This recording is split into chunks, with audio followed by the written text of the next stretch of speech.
পিয়ালির চোখ পানিতে ভরে উঠল। শরীরে ভর ছেড়ে দিয়ে পড়ে যেতেই মায়ান দৌড়ে এসে শাশুড়িকে ধরে ফেলে। পিহু প্রিয়তা চমকে উঠল। দ্রুত মায়ের কাছে এসে ওনাকে ধরতেই পিয়ালি চেঁচিয়ে ওঠে, খবরদার আমাকে ছুবি না। এই শিক্ষা নিতে শহরে পাঠিয়েছিলাম। কি করে মা বাবার মান সম্মান নিয়ে খেলা যায়, সমাজের চোখে তাদের ছোট করা যায়। তোদের বাবাকে আগে বলেছিলাম মেয়েদের দূরে পাঠিও না। এখন দেখলো কি হলো। কাল সকালে যখন সবাই জেনে যাবে তৌসিফ রহমানের মেয়ে শহর থেকে বাচ্চা পেটে নিয়ে এসেছে, তখন লোকের সামনে মুখ দেখাবো কি করে? পিহু, তুই আমার মেয়েটার এত বড় সর্বনাশ করে দিলি। তোকে বলিনি আমার মেয়ের খেয়াল রাখতে? তুই থাকতে এমনটা হলো কি করে বল আমায়। আপনি শান্ত হন, কেউ কিছু বলবে না। সবাই জানবে তৌসিফ রহমানের মেয়ে স্বামী সন্তান নিয়ে গ্রামে ঘুরতে এসেছে। পিয়ালি ঘুরে মায়ানের দিকে তাকায়, অবিশ্বাস নিয়ে শুধায়, তুমি কে? সত্যি করে বলবে। মায়ান রেজা, মিসেস প্রিয়তা রহমান প্রিয়র স্বামী আর ওর সন্তানের বাবা। আজ থেকে 7 মাস আগে আমাদের বিয়েটা হয়েছে। আপনি যেমনটা মনে করছেন তেমন কিছুই নয়। আমরা একটা বৈধ সম্পর্কে আছি। আপনার মেয়ের পেটের বাচ্চা বৈধ। পিয়ালি স্বস্তির শ্বাস ফেলে চোখ বন্ধ করতেই জল গড়িয়ে পড়ল। কোথাও না কোথাও মায়ানের কথায় ওনার দুশ্চিন্তা কেটেছে। লোকে অন্তত ওনার মেয়ের উপরে আঙুল তুলতে পারবে না। পরাণ রায়ান বাড়ির ছেলেকে বেরিয়ে যেতে বলো। রায়ান বাড়ির ছেলে মানে তাহমিনা? ওকে কোথায় পেলে? তৌসিফ কথাটা বলেই ভুল করেছেন বোঝার পর কোনোমতে পিয়ালিকে বুঝিয়ে ঘরে নিয়ে যায়। পিয়ালি বারবার জিজ্ঞেস করছে কেন তৌসিফ মায়ানকে রায়ান বাড়ির ছেলে বলল। মায়ান আপুকে নিয়ে ঘরে যাও। কি ব্যাপার বলো তো শালি? তোমার বাপের মতো তাড়িয়ে না দিয়ে সেধে ঘরে তুলছ যে? পিহু চোয়াল শক্ত করে বলে, এখানে থাকতে হলে চাপার জোর কম করে চালাবে, নয়তো ঘর থেকে বেঘর হতে সময় লাগবে না। Good job. এরকম টোনে কথা বলবে। বেশি নরম সরম হলে আমার আবার মনে হয় শালি পাল্টে গেছে। চলো পাখি, কয়েকদিন জামাই আদর খাওয়া যাক। মায়ান প্রিয়তাকে ধরে তুলল। হাঁটতে কষ্ট হচ্ছে ওর, এতটা পথ বসে এসেছে, পা ধরে গেছে। মায়ান থেমে প্রিয়তাকে কোলে তুলে নিল। প্রিয়তা টু শব্দ করেনি, মন ভালো নেই ওর। আর কত ঝড় আসবে কে জানে। প্রিয়তার ঘরে আসতে মায়ানের মনটা ভালো হয়ে গেল। আয়তনে ওর রুমের থেকে ছোট হলেও অনেক বেশি কিউট রুমটা। একদম পরিপাটি করে গোছানো। প্রিয়তার মা মেয়ের অবর্তমানে সব জিনিস গুছিয়ে সুন্দর করে রেখেছেন। মায়ান প্রিয়তা বিছানায় বসিয়ে দিল। মায়ান সরে আসতে চাইলে প্রিয়তা ওর গলা জড়িয়ে রাখে। কি হয়েছে? আমার জন্য সবার কপালে দুর্দশা নেমে এসেছে পিহু। আজ আম্মু সবাই আমার এখানে আসা উচিত হয়নি। কারোর জন্য কিছু চেঞ্জ হয় না। যা হওয়ার তা পূর্ব পরিকল্পনায় থাকে। এর জন্য নিজেকে দোষ দেবে কেন? সেই হিসেবে সবচেয়ে বেশি দোষ তো আমার, তাই না? কিন্তু দেখো, আমি নিজের দোষ দেখছি না। একটা দোষ করে তোমাকে পেলে এমন 1000টা দোষেও আমার কিছু যায় আসে না।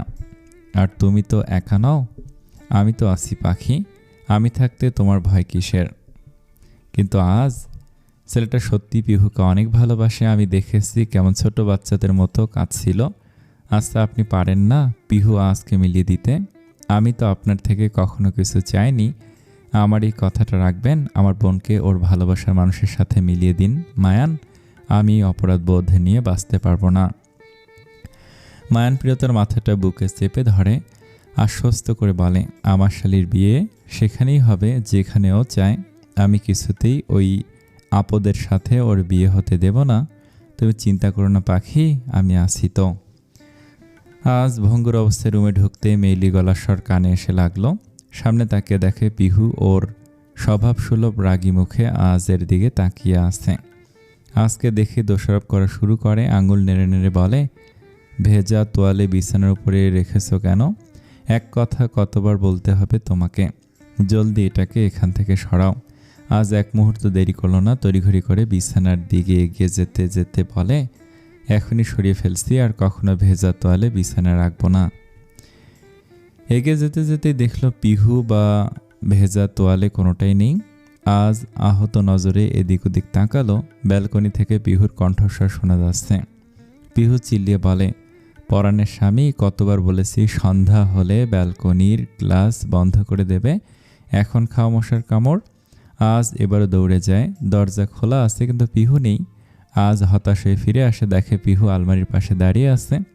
তুমি বারবার ভুলে যাও এই রুমটা আমারও, এই রুমের সব কিছুতে আমারও সম্মান অধিকার আছে। আলমারি ভর্তি তোমার জামা কাপড়, আমার জামা কাপড় কোথায় রাখবো? বলেই ঠেলে আজের জামা কাপড় ফেলে দিল। এবার আর আজ কাছে গেল না, জানেই গেলেই পিহু হারিয়ে যাবে। ও ক্লান্ত ভঙ্গিতে বিছানায় হাত পা ছড়িয়ে শুয়ে পড়তে চমকে উঠল। পাশেই পিহু শুয়ে আছে। ওকে ঠেলে সরাতে সরাতে বলে, আমি নেই জন্য আমার ভাগের বিছানা দখল করে নিচ্ছ? আজ সঙ্গে সঙ্গে বিছানা থেকে নেমে গেল। পিহুকে বোঝানোর মতো করে বলে, তোমার জায়গা তোমারই থাকবে, আমি তোমার কোনো জিনিসে হাত দেইনি। দেখো তুমি তবু ফিরে যাও প্লিজ, ওয়াইফাই প্লিজ। আজের ভ্রম কাটলো। ফোনের রিংটোন শুনে ওর মনে হয়েছিল হয়তো পিহু কল করেছে, কিন্তু না, পিহু নয়, ম্যানেজার কল করেছে। গতকালের মিটিংয়ের কথা মনে করাতে কল করেছিল। আজ হুহা করেই কল কেটে দিল। বিছানায় ঘুমানোর পরিবর্তে সোফায় গুটিসুটি হয়ে শুয়ে পড়ে। যদি আবারও পিহু ওর কল্পনায় আসে সে অপেক্ষায়। রাস্তা দিয়ে কোনো এক পথিক হেঁটে যাচ্ছে। তার হাতে থাকা রেডিও থেকে কিছু গানের সুর ভেসে হাওয়ায় মিলিয়ে যাচ্ছে। তুমি ছাড়া শূন্য শূন্য লাগে, ঠোঁটে আসে নাম তোমার বারে বারে, বোঝায় কাকে এ কেমন ব্যথা। আজ চোখের উপরে একটা হাত রেখে সোফায় শুয়ে আছে, অন্য হাতটা সোফার বাইরে ফ্লোর শুয়ে ঝুলছে। একটা বেয়াদব মেয়ে আজ রায়ানকে তার প্রেমে এতটা পাগল করে দিল। মায়ান প্রিয়তার পাশে ঘুমিয়ে পড়েছিল। ঘুম ভাঙে সন্ধ্যায়। ঘুম থেকে উঠে দেখে প্রিয়তা ওর দিকে তাকিয়ে আছে। মায়ান মুচকি হেসে জিজ্ঞেস করে, ঘুম ভাঙলো কখন? অনেকক্ষণ হলো। আমাকে ডাকুনি কেন? এমনি। ঘুমন্ত অবস্থায় আপনাকে অনেক মায়াবী লাগে, জেগে থাকলে লাগে না বুঝি? আমি এত কুৎসিত দেখতে? মায়ান ঠোঁট উল্টে কথাটা বলতেই প্রিয়তা মুখ পানসে করে বলে, সেটা বলেছি আমি? এমনিতে মন ভালো নেই, এখন আবার আপনি রাগ করেছেন? মন ভালো নেই কেন? বাড়ির এই অবস্থা। আমি জানি আমার জন্য আব্বু আম্মা অনেক কষ্ট পেয়েছে, ঠিক হয়ে যাবে। আরে ফ্রিতে মেয়ের বিয়ে হয়ে গেছে, সঙ্গে জামাই নাতি ফ্রি, বোনাসের ওপরে বোনাস। তোমার বাপ মায়ের তো খুশি হওয়া উচিত। এখনও মজা করবেন? আচ্ছা সরি, চলো আসার পর তো কিছু খাওনি, এতক্ষণ না খেয়ে থাকা উচিত না। মায়ান প্রিয়তাকে ফ্রেশ করে ডাইনিংয়ে নিয়ে আসে। পিয়ালি নাস্তা তৈরি করছিল, সঙ্গে রাতের খাবারের প্রস্তুতি নিচ্ছে। প্রিয়তাকে দেখেও না দেখার ভান করে। নাস্তাগুলো টেবিলের উপরে রেখে চলে যায়। প্রিয়তা মন খারাপ করলো। মায়ানোর বিষণ্ণ মুখটা দেখে চিন্তিত হলো। এমন চলতে থাকলে তা প্রিয়তা বা বাচ্চা কারোর জন্যই ভালো হবে না। মানসিক চাপ মুক্ত থাকা জরুরি। এখানে বসা, আমি ফ্রুটস নিয়ে আসছি। প্রিয়তা চুপচাপ বসলো। মায়ান রান্নাঘরে এগিয়ে গিয়ে পিয়ালিকে ডাকে, আম্মা যান। পিয়ালি ডাক শুনে চমকে উঠল। মায়ান গিয়ে পিয়ালির পাশাপাশি দাঁড়ায়। উকি ঝুঁকি দিয়ে বলে, কি রান্না করেছেন? ওহো, মুরগির মাংস। পিয়ালি নিচু গলায় বলে, তুমি এখানে কি করছো? নাস্তা দিয়েছি তো, আপনার মেয়ের জন্য ফল নিতে এসেছি। এই সময় ডাক্তার ভাজা পোড়া এড়িয়ে যেতে চলতে বলেছে। যতটা সম্ভব হেলদি খাবার দিতে হবে। আমি তো সব সময় থাকবো না, তখন যে ওকে খেয়াল রাখবে কে? ভাবছি ওকে নিয়ে কালকে চলে যাব। পিয়ালি চৌকিতে জিজ্ঞেস করে, নিয়ে যাবে মানে? কোথায় নিয়ে যাবে? আমার বাড়িতে। এখানে একা থেকে কি করবে? তেমন কেউ নেই যে ওর খেয়াল রাখবে। পিয়ালি কিছুটা অভিমান করে বলে, কেউ নেই মানে? আমি ওর মা হই, মায়ের থেকে মেয়েকে নিয়ে যেতে চাইছো? পিয়ালির চোখে অভিমানে জল জমেছে। মায়ান শাশুড়ির দিকে নরম দৃষ্টিতে তাকায়, কোমল কণ্ঠে বলে, ভুল করেছি আমরা। সন্তান তো ভুল করবেই, মায়ের কি উচিত নয় সন্তানকে মাফ করে দেয়া? আপনি ওর পরিস্থিতি জানেন। আপনাকে এভাবে দেখলে ওর ভেতরে অপরাধ বোধ বেড়ে যায়, মানসিকভাবে ভেঙে পড়ে। এরকম চলতে থাকলে ডেলিভারিতে কোনো সমস্যা দেখা দিলে তখন? পিয়ালি আতকে উঠল, কী সব বলছো? আমার মেয়ে ঠিক আছে, ওর কিছু হবে না। তুমি এবার আমাকে ভয় দেখাচ্ছ। আপনাকে বোঝাচ্ছি, আপনি জানেন ও কতটা ভীতু। এই সময়টাতে ওর আপনাকে কতটা প্রয়োজন। আমার ভুলে শাস্তি কেন আমার স্ত্রী সন্তান পাবে? হ্যাঁ, সব ভুল আমার। আমি আপনার মেয়েকে ভালোবেসেছি। যখন পরিস্থিতি তাকে আমার সবচেয়ে আপনজনে পরিণত করার সুযোগ দিল, আমি হাতছাড়া করিনি, সুযোগের সদ্ব্যবহার করেছি। পিহু এসবের কিছুই জানতো না, অনেক পরে জেনেছেও। সেই হিসেবে সব দোষ আমারই হলো, তাই না? তাই বলে আমি আপনার মেয়েকে ছাড়তে পারবো না। ও আমাদের মেয়ে, ও আপনাদের মেয়ে। এটা যেমন সত্যি, তেমনি ও এখন আমার বাচ্চার মা। এটা আরও বড় সত্যি। আমরা কেউ নিজেদের সম্পর্ক শেষ করতে পারবো না, একদম না। পিয়েলি হতাশ শ্বাস ফেলল। আমি না হয় সবটা ভুলে যাব, কিন্তু তোমার শ্বশুর, ওর মেয়েরা ওর কাছের ছেলের সমান, কতটা আহ্লাদি তারাই ওর বিশ্বাস ভেঙেছে। মায়নের গাছারা ভাব নিয়ে বলে, আরে ওসব কোনো বিষয় না, আমি দেখে নেব, আপনি আমার পাশে থাকলে হবে। যাব শশুমা সো সাত্য ডারনে কে একা বাত।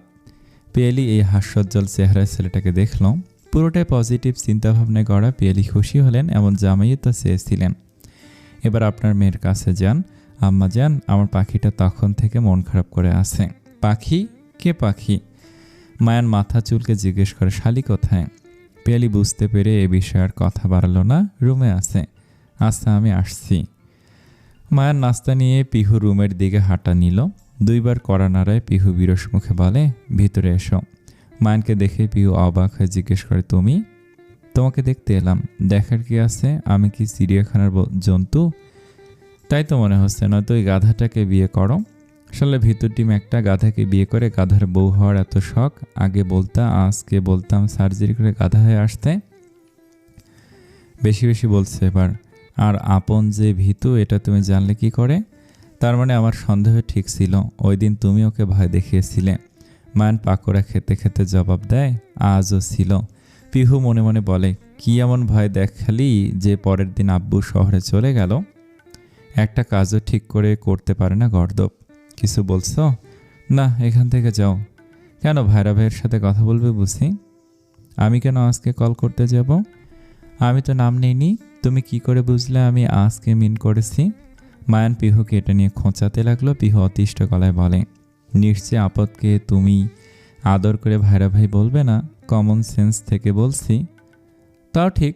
আহারে বেচারা, শুধু শুধু তোমার জন্য কষ্ট পাচ্ছে, অথচ তুমি ওর কথা ভাবো না। পিহু চোরা চোখে তাকে জিজ্ঞেস করে, তুমি জানলে কি করে? কি? পিহু এবার শুধায়, আজের সাথে কথা হয়েছে তোমার? মায়ের মিথ্যে মিথ্যে বলে, হয়েছে। বেচারা কাঁদতে কাঁদতে অজ্ঞান হয়ে গিয়েছিল। হসপিটালে ভর্তি আছে হয়তো। আহারে আমার ভাইটা। হোয়াট? হসপিটালে ভর্তি আছে মানে? কোন হসপিটালে? বলতে বলতে পিহু আজের নাম্বার ডায়াল করলো। ফোন বন্ধ বলছে। পিহুকে ভীষণ অধৈর্য আর চিন্তিত লাগছে। মায়ের মুচকি হেসে বলে, মিথ্যে বলেছি, ওর সাথে আমার কথা হয়নি। পিহু রাগির চোখে তাকাতেই মায়ান উঠে দাঁড়ালো। চলে যাওয়ার আগে পিহুর চোখে চোখ রেখে দৃঢ়তার সাথে বলে, কাউকে ভালোবাসি বলতে পারাটা ভাগ্যর, আর ভালোবাসি জেনেও বলতে না পারাটা অসুখের, ভয়ঙ্কর অসুখ। আমি তোমার বোনকে ভালোবাসি শালি, সে জানেও। তুমি কবে জানাচ্ছ? পিহু ইতস্ততভাবে উত্তর দেয়, আমি কাউকে ভালোবাসি না। দ্যাট, ভেবেছিলাম একটা টক্কর দেওয়ার মতো শালি জুটেছে কপালে, এখন দেখছি তুমি ন্যাকা মেয়েদের মতো বুক ফাটে তো মুখ ফোটে না টাইপের হয়ে গেছো। স্যাঁ। অমনি মুখের ওপর বালিশ পড়ল। মায়ান হতভম্ব চোখে তাকাতে আক্রমণের শিকার হলো। পিহু বালিশ হাতের মায়নের ওপরে আক্রমণ করেছে। বালিশ দিয়ে ইচ্ছে মতো মারছে আর ক্ষোভ প্রকাশ করে বলছে, শালা হারামি, তোর জন্য আজ আমার এই দশা। তুই আমার বোনকে ফাঁসিয়ে বিয়ে না করলে আমি কবে আজকে বিয়ে করে ফেলতাম। তোদের সম্পর্ক বাঁচাতে গিয়ে আমার ভালোবাসার গলায় ছুরি ধরতে হচ্ছে। তার উপর কোথাকার কোন শত্রুতা তৈরি হলো। আব্বু এখন রায়ান পরিবারের নাম শুনলেই ফায়ার হয়ে যাচ্ছে। আমি ওই আপদকে বিয়ে করব না, একদম না। আমি পিহু, আর পিহু কখনো নিজের মর্জি ছাড়া কিচ্ছু করে না। এতদিন আমার কাছে অপশন ছিল না, তাই ওই আপদটাকে বিয়ে করতে রাজি হয়েছিলাম। Now I am in love. ওই বজ্জাত কিপ্টে বেহুদা আজ রায়ানকে ভালোবেসে ফেলেছি আমি। বিয়ে করলে ওকেই করবো, আর আমার বিয়ে দিবি তুই, ডিয়ার ডুলা ভাই। আমার বিয়ে না হলে তোর বাচ্চা তোকে দিয়ে আমার বোনের আমি আবার বিয়ে দেব। মায়ান পিহুর মার খেয়ে যত না শখ পেয়েছে, কথাগুলো শুনে তার থেকে বেশি শখ পেয়ে ফ্লোরে বেহুশের মতো হাত পা ছড়িয়ে মুখ হা করে বড় বড় করে সিলিংয়ের দিকে তাকিয়ে আছে। পিহু বালিশটার মুখে ছুঁড়ে দিয়ে বিছানায় বাবু হয়ে বসলো। আর নেওয়া যাচ্ছে না। আসার পর থেকে আপনের একের পর এক আর বিয়ের বুলি শুনতে শুনতে পিহুর মাথা ব্যথা হয়ে গেছে। আর যাই হোক না কেন, আপদটাকে বিয়ে করা ওর পক্ষে পসিবল না। ওকে বিয়ে করার থেকে ভালো কোনো গাধার গলায় মালা পরিয়ে দেবে পিহু। কিছু বলছো না যে? পিহুর ভ্রম কাটলো। আশেপাশে তাকাতে বুঝলো এতক্ষণ কল্পনা করছিল। ধুর, কিছু না, তুমি এখন যাও তো। ঠিক আছে, যাই শ্বশুরমশাইকে একটু বিরক্ত করে আসি। পিহু শাসিয়ে বলে, একদম না, আব্বু তোমাকে একদম সহ্য করতে পারছে না, পরিস্থিতি একটু স্বাভাবিক হতে দাও। কখনো শুনেছ লোহা ঠান্ডা হয়ে গেলে হাতুড়ি মারার কাজ হয়? মায়ান, আমি বারণ করছি, শুনবো না। ভাবছি আজকে আপুর সাথে ঘুমাবো। মায়ানের মুখটা চুপসে গেল। শাড়িটা জীবনেও ভালো হবে না, ঠিক মায়ানের জায়গা মতো ঘা দিয়ে দেয়। ও মুখ লটকিয়ে বলে, ঠিক আছে, আজকের জন্য তোমার বাপ শান্তির ঘুম ঘুমাক। এরপর এমন অশান্তি করবো যে দম ফেলার সময় পাবে না। মায়ানের মনটা উসখুস করছে রাতের বেলায়। খাওয়ার সময় তৌসিফকে দেখতে পায়নি। এদিকে কাউকে বিরক্ত করতে না পেরে ও নিজেই বিরক্ত হয়ে গেছে। রাতে ঘুমানোর সময় হঠাৎ করেই কুবুদ্ধির উদয় হলো, এখন আজকে বিরক্ত করতে পারলে মন্দ হয় না। ও ধীরে করে প্রিয়তার পাশ থেকে উঠে বারান্দায় যায়। আজের নম্বরে ট্রাই করতেই কল ঢুকলো। এতক্ষণ চার্জের অভাবে ফোনটা বন্ধ হয়ে গেছিল। রিং হতে আজের মনে হলো হয়তো পিহু কল করেছে। আবারও এক বুক আশা নিয়ে ফোনের কাছে যেতেই দেখে মায়ানের কল। বিষণ্ণ মনে কল রিসিভ করতে মায়ান সুর টেনে টেনে গান ধরল। শীতের দিনে বউ নাই যার, অনেক কষ্টের জীবন তাহার, আরে বউ নাই যাহার সে জানে, আরে বউ নাই যাহার সে জানে। What is this bro? কেন তোর মনে আত্মচিৎকার আর আমার গান? আমার তো বউ আছে। শীতের দিনে বউকে জড়িয়ে ধরে ঘুমালে কি যে শান্তি লাগে। তোর তো বউ নেই, তোর শীত লাগবে বেশি। শোন, আমার রুম থেকে কম্বল নিয়ে আসিস। বউয়ের অভাবে শীতে জমে গেলে সমস্যা। যতই হোক তুই আমার একমাত্র ছোট ভাই। আজ ভুরু বাঁকিয়ে বলে, পিহুর বাবা কিছু বলেছিল বোধহয়। কি? ওনার মেয়ে ছোটবেলায় আমার বাগদত্তা ছিল। কোন মেয়ে সেটা কিন্তু বলেনি। যদি মেয়েটা প্রিয়তা হয় তাহলে তাহলে কি? দেখ আজ ও তোর ভাবি হয়, ভাবির দিকে বাজে নজর দিবি না পাপি। ভাবি হওয়ার আগে আমার বাগদত্তাকে আমি বুঝে নেব। বললেই হলো ও আমার বাচ্চার মা। পেটে বাচ্চা থাকলে অন্য কোথাও বিয়ে জায়েজ নয়। বাচ্চা হওয়ার পর বিয়ে করব। চুপ কর শালা, মুখে লাগাম টান। আমারই ভুল, মাফ কর ভাই। শালিকে দিচ্ছি নিয়ে ক্ষান্ত দে। দিলে আর কোথায়, নিজে তো বউ নিয়ে সুখে আছে। এদিকে আমার বউ ঘর ছাড়া একবারও কলও দেয়নি। দিয়েছিল, ফোন বন্ধ পেয়েছে। আজ উচ্ছ্বসিত গলায় জিজ্ঞেস করে, সত্যি বলছো? এত খুশি হওয়ার কিছু নেই, আমি ভয় দেখিয়েছিলাম তাই তোর খোঁজ নিতে কল করেছিল। ও চুপসে যাওয়া মুখ নিয়ে বলল, আজ হতাশ হওয়ার কিছু নেই।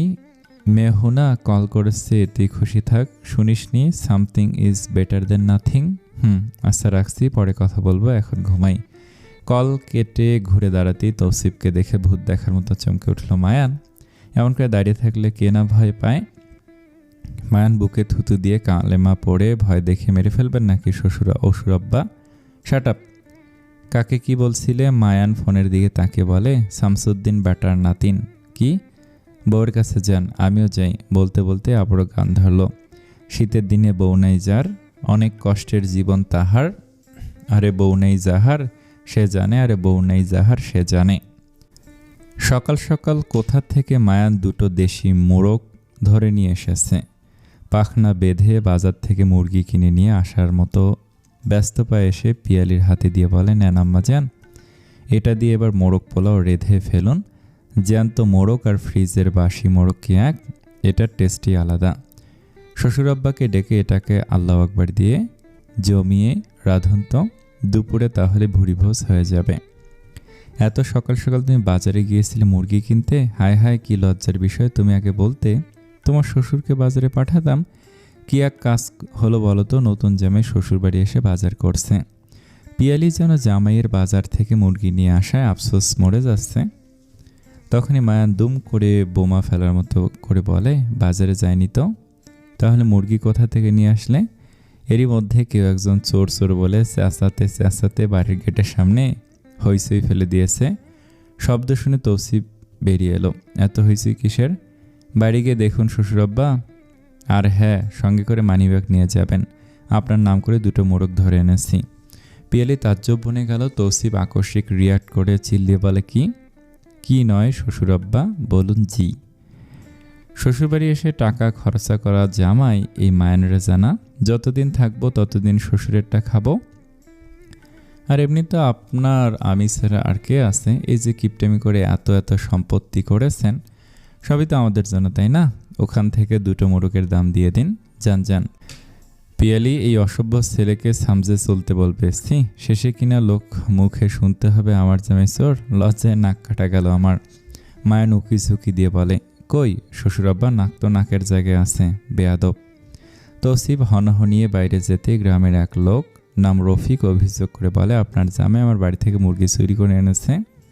ঠিক চুরি না ডাকাতি, আপনার মতো এত সম্মানীয় ব্যক্তির জামাই এহেন কাজ আমরা একদম আশা করিনি। কেমন ছেলের সঙ্গে মেয়ের বিয়ে দিয়েছেন? অবশ্য বিয়ে দেননি, মেয়ে বিয়ে করে জামাই সহ বাড়িতে এসে হাজির হয়েছে। লোকমুখে তো এখন আপনাদের বাড়িরই কেচ্ছা কাহিনী শোনা যাচ্ছে। সে আপনারা যাই করুন না কেন, আমাকে আমার মুরগির দাম দিন। তৌসিফ চল শক্ত করে রইল। গ্রামে কথা হয় ভাসে, তিলকে তাল বানাতে এরা এক বিন্দু সময় নেয় না। সেসব তো হরই কথা ছিল। মায়ন অবশ্য ছাড় দিল না। গ্রামে এসে গ্রামের মহিলাদের মতো হয়ে গেছে। পায়ে পা লাগে, ঝগড়া না করলে পেটের ভাত হজম হচ্ছে না। এই যে কাল্লা লইট্টা মাছ, বয়স তো কম হয়নি। ওইদিকে আবার বাল্যবিবাহ করে কোলের একটা, হাতের একটা, আবার পেটেও দেখলাম একটা বড় হচ্ছে। আপনি জানেন আমি একজন পুলিশ অফিসার। বাল্যবিবাহ আর গণহারে বাচ্চা নেওয়ার জন্য আপনাকে জেলে ভরে দিতে পারি। লোকটা পুলিশ কথাটা শুনে শুকনো ঢোক গিলল, তবু দমে গেল না। তাতে কি, গ্রামে এগুলো সাধারণ বিষয়। আর আপনি যে পুলিশে মুরগি চুরি করেছেন তার বেলায়, এই মুরগি যে আপনার তার কি প্রমাণ আছে শুনি? প্রমাণের কি আছে? এটা আমার মুরগি, আমি আপনাকে চুরি করতে দেখেছি। তার তো কোনো প্রমাণ নেই। আজকে একটা প্রশ্ন করব, উত্তর দিতে পারলে মুরগি ফেরত দেব, সঙ্গে টাকা। কি প্রশ্ন? ডিম আগে না মুরগি আগে? লোকটা ফট করে বলে, মুরগি আগে। তাহলে মুরগি পয়দা হলো কি করে? কেন ডিম আগে? তাহলে মুরগি আগে হয় কি করে? লোকটা মাথা চুলকে বলে, তাহলে ডিম আগে। ডিম কোথা থেকে আসে? কেন মুরগি ডিম পাড়ে, তাহলে মুরগি আগে হয় কি করে? লোকটার মাথা ঘুরল। তৌসিফ টাকা নিয়ে ভেতরে গেছে। লোকটার এহেন দশা দেখে মায়ান দা দক্ষিণে করে বলে, আচ্ছা এটা ক্যান্সেল, চল আর একটা প্রশ্ন করি। ধরুন আমার 2টা মোরগ ছিল, তারা আপনার বাড়িতে ডিম পেড়েছে, তাহলে ওই ডিমের মালিক কে হবে? কেন আমি। আমার বাড়িতে ডিম পেড়েছে, তাহলে ডিম আমার। আমি কি বলেছি আপনার মোরগ আমার বাড়িতে এসে ডিম পাড়ুক? আমি যেহেতু বলিনি, আর মোরগ বিনা অনুমতিতে আমার বাড়িতে ডিম পেড়েছে, তাহলে ডিমও আমার হলো। মায়ান চোরা হাসি দিয়ে বিড়বিড় করে বলে, বলদের ঘরের বলদ বলে মোরগ ডিম পাড়ে? ঠিক হয়নি উত্তর। মায়ান হেসে শাবাশি দিয়ে বলে, একদম। এখন বাড়ি গিয়ে ডিম ভেজে ভাত খান। মোরগ যেহেতু আমার, তাহলে আমার মোরগ সই, আপনার মোরগের ডিম সই। রফা দফা আর কোনো ঝামেলা চাইছি না। লোকটা কিছুক্ষণ মাথা চুলকাতে চুলকাতে কনফিউজড হয়ে বাড়ির দিকে হাঁটা নিল। এদিকে মায়া দারোয়ান চোখ বড় বড় করে তাকিয়ে আছে। মায়ানকে দেখে একটা হাসি দিল। মায়ান এসে দারোয়ানের সাথে ভাব জমিয়েছে। আর এতক্ষণ ঝগড়াটাকে দীর্ঘস্থায়ী করার জন্য হুদাই ঝগড়া টেনে লম্বা করেছে। যাক, এতক্ষণে মনে হচ্ছে সকালের খাবার হজম হয়েছে। তৌসিফ ফিরে এসে মুরগিওয়ালাকে না পেয়ে জিজ্ঞেস করলো, রফিক কোথায়? বাড়ি চলে গেছে। তৌসিফ দারোয়ানকে ডেকে ওনার হাত দিয়ে মুরগির দাম পাঠিয়ে দিল। তৌসিফ রহমান কখনো কাউকে ঠকায় না। মায়ান পিছু পিছু আসতে আসতে বলে, আরে টাকা দেওয়া লাগতো না, তুমি চুপ কর। পরাণ নিচে এসো তো। তৌসিফের হাঁকডাক শুনে পিহু প্রিয়তা কি নিচে নেমে এলো। কি হয়েছে আব্বু, ডাকছো কেন? তুমি জানতে এই ছেলেটা পুলিশের চাকরি করে, তবু উফ পরাণ আর কতভাবে আমাকে আঘাত করবে বলো তোমরা? প্রিয়, তুমি বিয়ে করার জন্য আর ছেলে পেলে না, ওই পুলিশকেই তোমার বিয়ে করতে হলো। রায়ান বাড়ির ছেলে, তাও আবার পুলিশ, ঘুষখোর কোথাকার। এই শ্বশুরমশাই, আমি কোনো ঘুষখোর নই। মায়ের পেট হালাল ইনকামে চলে। পায়ের নখ থেকে মাথার চুল পর্যন্ত আপদমস্তক আমিটা হালাল খেয়ে এত বড় হয়েছি। আর কি তখন থেকে রায়ান বাড়ির ছেলে লাগিয়ে রেখেছেন? আমি ওই বাড়ির ছেলে না। আমার শ্বশুর যে এত মূর্খ হবে আমার জানা ছিল না। নাম জানেন না? আমার নাম মায়ান রেজা, মাহমুদুল রেজার ছেলে আমি। আমার আব্বু একজন সৎ পুলিশ অফিসার ছিলেন। তাতে কি, সেই তো তুমি একটা পুলিশ। এই শালি তোমার বাপ কিন্তু আমাকে অপমান করেছে। আমার পোশাক নিয়ে কেউ কিছু বললে আমার সহ্য হয় না। মায়ান, আপনি একটু চুপ করুন। বুঝতে পারছেন আব্বু রেগে আছেন। তাতে কি, আমিও রেগে আছি। হ্যাঁ, রেগে বাড়ি ছেড়ে চলে যাও তো বাপু। তোমাকে এখানে থাকতে বলেছে কে? না না না, তা হবে না। বউ রেখে আমি কোথাও যাব না। পাখি চলে এসো, এ বাড়িতে আর এক মুহূর্ত থাকবো না। খবরদার আমার মেয়ের হাত ধরলে হাত কেটে নেব বলে রাখলাম। রাখুন আপনার মেয়ে, আমিও আমার বাচ্চাকে নিয়ে যাচ্ছি। বাচ্চা যেহেতু আপনার মেয়ের পেটে আছে, তাহলে আপনার মেয়েকেও আমার সাথে যেতে হবে। চলো পাখি। মানে হাত ধরতেই তৌসিফ তেরে এসে প্রিয়তার আরেকটা হাত ধরে ফেললো। জোর গলায় বলে, বাচ্চা আমার মেয়ের পেটে আছে মানে এই বাচ্চা এখন আমার বাড়ির বাচ্চা, ও কোথাও যাবে না। মায়ান দাঁত কিরমির করে বলে, ওহো, খুব ভালো বলেছেন তো স্বার্থপর শ্বশুরমশাই, আপনি তো মহাবজ্জাত লোক। গাছ ভালো লাগে না অথচ গাছের ফল ভালো লাগে। আমাকে সহ্য করতে পারেন না, আর এদিকে আমার বাচ্চাকেও আপনি যেতে দিবেন না। আজ আমি কোনো বারণ শুনবো না। যে বাড়িতে আমার সম্মান নেই সে বাড়িতে আমি আর আমার বাচ্চা থাকবো না। চলো পাখি, সেটা অনেক হয়েছে, এবার তোমরা থামো। আপু কোথাও যাবে না, আর তুমি কোথাও যাচ্ছ না। এরপর যেন আর একটা কথা না শুনি। আর আব্বু, তোমার সঙ্গে আমার কি কথা হয়েছিল তোমার নিশ্চয়ই মনে আছে? তৌসিফ প্রিয়তার হাত ছেড়ে দিয়ে ঘরের দিকে যেতে যেতে বলে, যা ইচ্ছে করো, নিজেদের মন মর্জি মতো করবে তো? তাই সই। আব্বু রাগ করেছে? আপনি শুধু শুধু আব্বুর সাথে ঝামেলা করলেন। দুলা ভাই, এটা আপনারা কোনো কাজ করেছেন? পিহু প্রিয়তা মেয়ে দুটোকে যেতে দিলেন কিভাবে? আজের অবস্থা দেখেছেন? তুমি চুপ করো। ঠিকই তো, আমাদের ধোকা দিয়ে একটা গুন্ডাকে বিয়ে করে নিলে। জীবনে এত ছেলে দেখালাম, কাউকে পছন্দ হলো না। শেষে কিনে এই টাকলুটার গলায় তোমাকে ঝুলতে হলো। তাসমিন চান্দুলালের আজকে দেশ ছাড়ার দিন। সব কাজ মিটিয়ে রায়ান বাড়িতে সবার থেকে বিদায় নিতে এসেছিল। এই ফাঁকে আফতাবও জেনে গেছে চান্দুলালকে। বিয়ের দিন চেনা চেনা লাগছিল, পর চুলা লাগানো থাকায় বুঝতে পারেনি।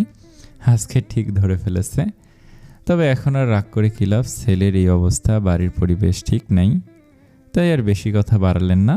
আর সবচেয়ে বড় কথা, তাসমিন খুশি আছে, ব্যাস। দেখেন দুলা ভাই, ও যেমনই হোক এখন আমার জামাই, সে যেই হোক, সময় নেই আমাদের, আবার এয়ারপোর্টে যেতে হবে। গিয়ে আমি পিহুর সঙ্গে কথা বলে নেব। বাবা, আজ খালামণিকে বিদায় দিতে যাবি না? আবার কবে না কবে আসবো। আজ মাথা নেড়ে হ্যাঁ বোঝালো। তাসমিন বোনের থেকে সবটাই শুনেছে। পরিস্থিতি যেমনই হোক না কেন, শুধু বলেছে মেয়ে দুটোকে যেন এ বাড়িতে ফিরিয়ে নিয়ে আসা হয়। বাকি কথা সময় পরে বলবে বলে চান্দুলালকে নিয়ে বেরিয়ে গেল। তৌসিফ নিজের নতুন লুঙ্গিটা খুঁজে পাচ্ছে না। আজকে শুক্রবার, জলদি গোসল করে মসজিদে যেতে হবে। এই সময় লুঙ্গি না পেলে কেমন লাগে? কিছু খুঁজছ? আমার নতুন লুঙ্গিটা কোথায়? একটু আগেই তো বের করে রেখেছিলাম। জামাই নিয়ে গেছে, আসার সময় তো জামা কাপড় নিয়ে আসেনি। নামাজে যাবে, কি পরবে তাই আমি দিলাম। তুমি আরেকটা লুঙ্গি নিয়ে যাও। ধর ধর, যত সব চোর স্যাঁচোর জামাই কপালে জুটেছে, দাও জলদি। তৌসিফ লুঙ্গি নিয়ে নদীর পাড়ে আসে। এটা পিহুদের নিজস্ব পুকুর। মেয়েরা পুকুরে গোসল করতে ভালোবাসত জন্য তৌসিফ বাড়ির সামনে খোলা জায়গাটায় পুকুর কাটেন। চারদিকে গাছপালা লাগানোয় আর বেড়া দেওয়ার লোকজন দেখা যায় না। পুকুরে এসে মায়ানকে পুকুরে গোসল করতে দেখে বিরক্ত হয়ে বলেন, তুমি এখানে কি করছো? মাছ গুনছি। তৌসিফের তেরা কথায় মায়ানও তেরা জবাব দিয়েছে দেখে ওনার ভীষণ রাগ হলো। আমি তো দেখছি তুমি মহিলা মাছগুলোকে ইফটিজিং করছো। মায়ান শ্বশুরের কথায় থতমত খেয়ে গেল, তবে দমে গেল না। তৌসিফ পুকুরে নামতে গেলেই বলে, আরে আরে, কি করছেন শ্বশুর আব্বা? আপনি পুকুরে নামতেই মহিলা মাছগুলো আমার কাছে জড়ো হয়েছে, বলেছে কে যেন লাইট অফ করে দিছে। তৌসিফের মুখ রাগে লাল হয়ে গেল। ওনার গায়ের রং উজ্জ্বল শ্যামলা, সেই হিসেবে পিহু প্রিয়তা মায়ের গায়ের রং পেয়েছে টকটকে ফর্সা। মায়ান এবার ওনার গায়ের রঙে হামলা করেছে। রাগে ক্ষোভে তৌসিফ মায়ানের লুঙ্গি পানিতে চুবিয়ে দিল। মায়ান শ্বশুরের রাগ বুঝলো, বাঁকা হেসে পুকুর থেকে উঠতে উঠতে আচমকাই তৌসিফের কাঁধ থেকে শুকনো লুঙ্গি নিয়ে ভোদর। তৌসিফ ফ্যালফ্যাল করে কতক্ষণ তাকিয়ে থেকে দিল এক চিৎকার, ফুলিশ! পিয়ালি, কি হলো, ডাকছো কেন? তৌসিফ আগে ফুঁসতে ফুঁসতে জিজ্ঞেস করেন, আমার পাঞ্জাবি কোথায়? জামাই পরে মসজিদে নামাজ পড়তে গেছে। আর একটা পাঞ্জাবি বের করে রেখেছি তো। এত চিল্লানোর কি আছে? আর হ্যাঁ, জামাইয়ের জন্য জামা কাপড় কিনে নিয়ে আসবে, এমনিতেও দিতেই হতো। এখন ছেলেটার পরার মতন জামা কাপড় নেই, তুমি বিকেলে বের হবে। পারবো না আমি। মগের মুল্লুক পেয়েছে সব। কোন জামাই শ্বশুরের লুঙ্গি পাঞ্জাবি চুরি করে? ওইটা পুলিশ না চোর? সিসি, কেমন ধরনের কথাবার্তা এগুলো? এর চেয়ে ভালো কথা ওই পুলিশের বিষয়ে আমার মুখ দিয়ে বের হবে না। এখন শরত দেরি হয়ে যাচ্ছে। তৌসিফ তাড়াহুড়ো করে পাঞ্জাবি পরে বাইরে আসতে দেখলো ওনার জুতো জোড়াও নেই। পিয়ালির দিকে তাকাতেই উনি কিছু বলতে চাইলেন। তৌসিফ থামিয়ে দিয়ে স্বর শক্ত করে বলে, বুঝেছি, জুতো তোমার আদরের জামাই পড়ে গেছে। ধুর ধুর। তৌসিফ বিড়বিড় করতে করতে বাড়ি থেকে বেরিয়ে গেল। পিয়ালি ছোট করে নিঃশ্বাস ফেলে রান্নার কাজে চলে যান। পোলাও রান্না এখনও বাকি আছে। পিহু প্রিয়তা নিজের রুমে আছে। শরীরটা প্রিয়তার ভালো নেই।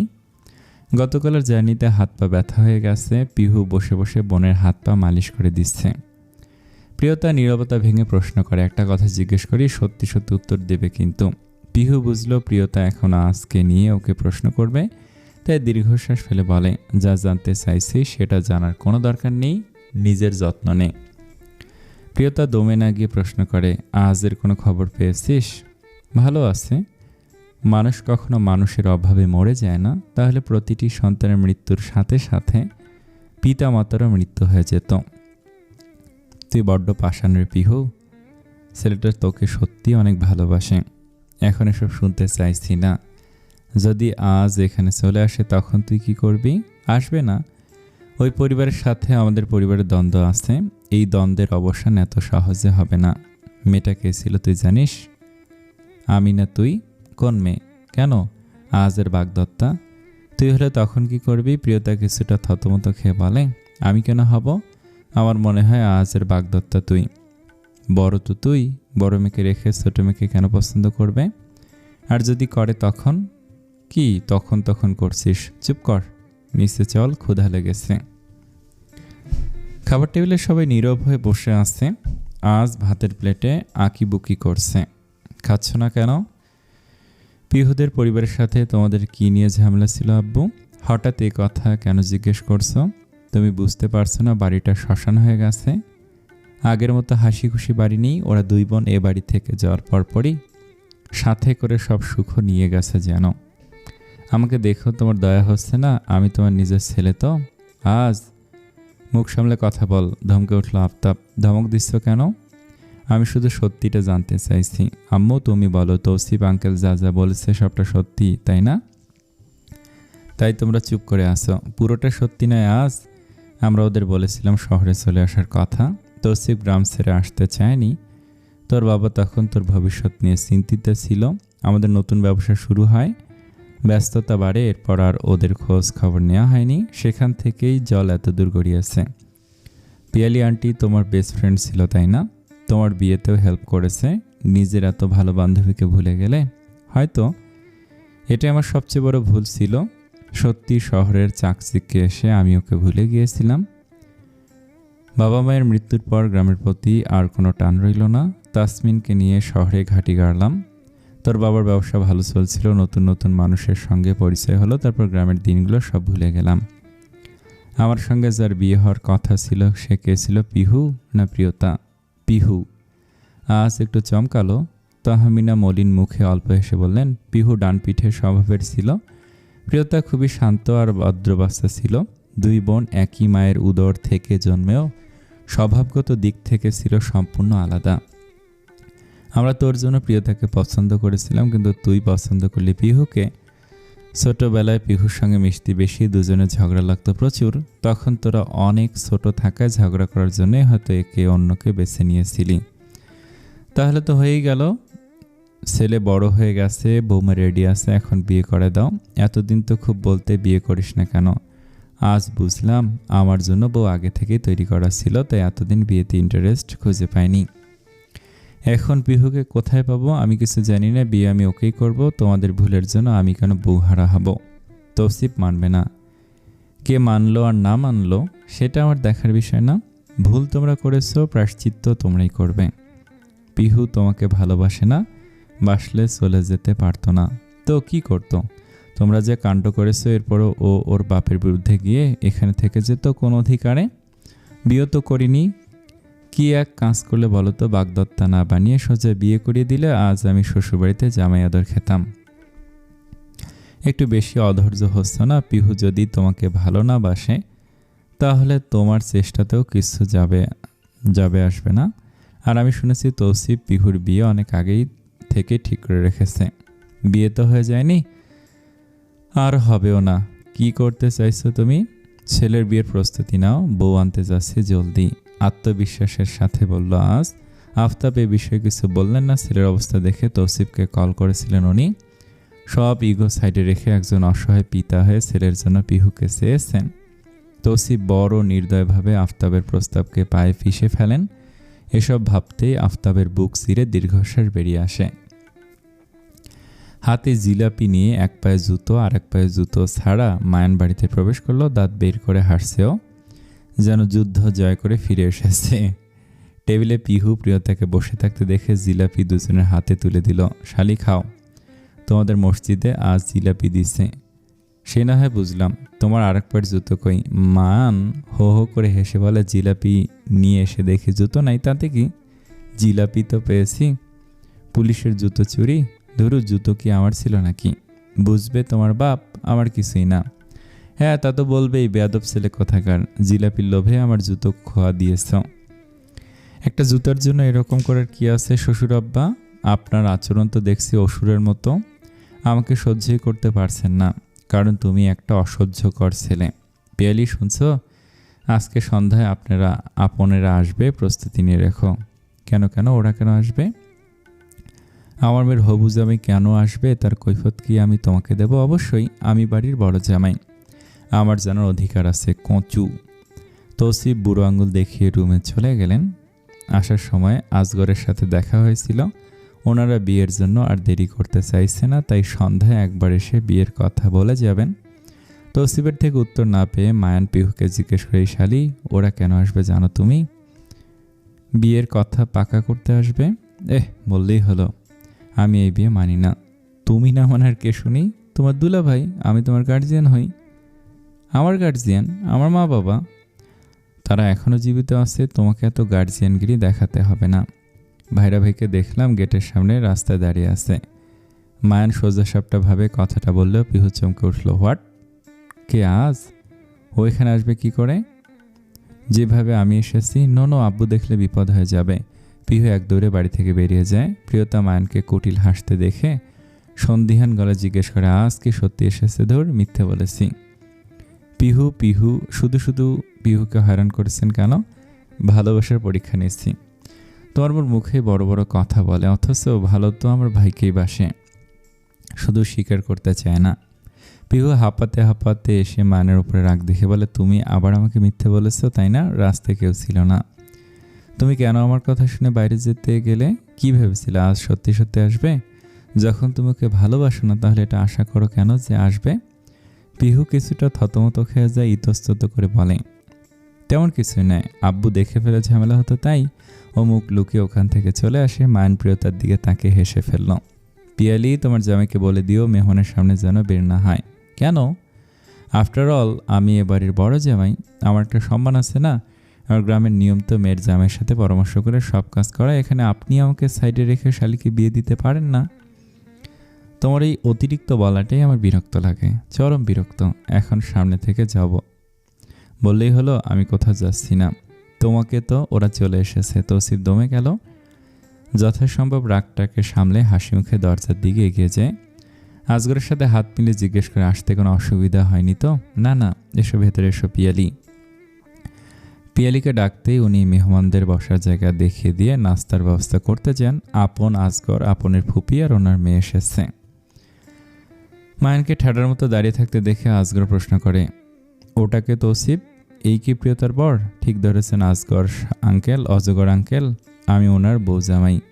আজগর একটু থতমত খেয়ে বলে, আমার নাম অজগর না, আজগর। এটাই তো বললাম, অজগর। কি এক নাম রেখেছেন আপনার, অজগর। ইন্টারেস্টিং। আজগর বিরক্ত হলো। তৌসিফ তাড়াতাড়ি করে ওদের নিয়ে এসে বসতে বলে। মায়ান সেধে পরিচিত হতে এলো। সোজা মুখে জিজ্ঞেস করে, খেয়ে এসেছেন তো নাকি খেতে এসেছেন? আজগর লজ্জা পেল। তৌসিফ চোখ রাঙায়। মায়ান ফিসেল হেসে বলে, আরে আমি তো মজা করছিলাম। আপনার ফুফি বিরক্তি প্রকাশ করে বলেন, এ আবার কেমন মেয়ের জামাই আপনার? জিহ্বায় দেখি লাগাম নেই, কার সঙ্গে কেমন করে কথা বলতে হয় সেটাও জানে না, অভদ্র কোথাকার। আরে এটা তো দেখি থালাম্মা ভার্সন 2.0। তা আপনারও লাগবে নাকি? কি টাকলা চান্দু, কী সব বলছে? মায়ান, নিজের ঘরে যাও। কি যে বলেন না শ্বশুর আব্বা, এখনও তো ভাইরা ভাইয়ের সাথে কথাই হলো না। মা, ভাইরা ভাই দেখি দেখতে পুকি, দেখি গায়ের রং অরিজিনাল নাকি মেকআপ করা। বলে আপনার গাল ধরে টিপে দিল। দুধ ফর্সা আপনের গাল চেপে ধরতেই রক্ত জমে গেল যেন। আপন ব্যথাও পেয়েছে, কিছু বলতে পারছে না। মায়ান আবার পেয়ে বসল। দুই হাতে বাচ্চাদের মতো করে আপনার গাল চটকে দেয়। আপনার মুখটা ব্যথায় লাল হয়ে উঠেছে। তৌসিফ একটা ধমক দিল, কি হচ্ছে সব, ওকে ছাড়ো। আমার এটাকে অনেক পছন্দ হয়েছে, মহিলা হলে আমি বিয়ে করে ফেললাম। আজগরের শুকনো কাশি উঠে গেল। তৌসিফ কোনো মতে মায়ানের থেকে আপনকে সরিয়ে নেয়, আপন হাফ ছেড়ে বাঁচল। ভয়ে এখনো বুক ধরফর করছে, এ বাড়িতে বিয়ে হলে মায়ানের সাথে ওর দেখা হবে। মায়ান রোজ ওর গাল টিপে দেবে ভাবতেই ভয়ে ভেতরে কুকড়ে গেল। মায়ান সহজে আপনার ভয়টা ধরে ফেলল, আপনার দিকে তাকে ক্রূর হাসল, আবার ঈশায় ঠোঁট গোল করে চুমু দেওয়ার মতো করতে আপন চমকে ওঠে। কথাটা কি মায়ান সত্যি সত্যি বলল? মায়ান এবার ইয়ে টাইপের না তো? কেমন আপনার দিকে তাকে বাজে ইঙ্গিত দিচ্ছে। আপন আরও একটু গুটিয়ে বসলো, গায়ের পোশাক টেনে ঠিক করে মায়ানের থেকে দৃষ্টি সরিয়ে নেয়। মায়ান মনে মনে বেশ মজা পাচ্ছে, মনে মনে বলে ওঠে, এবার তোর কি হবে রে আপদ? আমার শালিকে বিয়ে করার শখ তোর আমি ঘুষিয়ে দেবো, ইফটিজিং করার শালির প্রেমে পড়েছিস।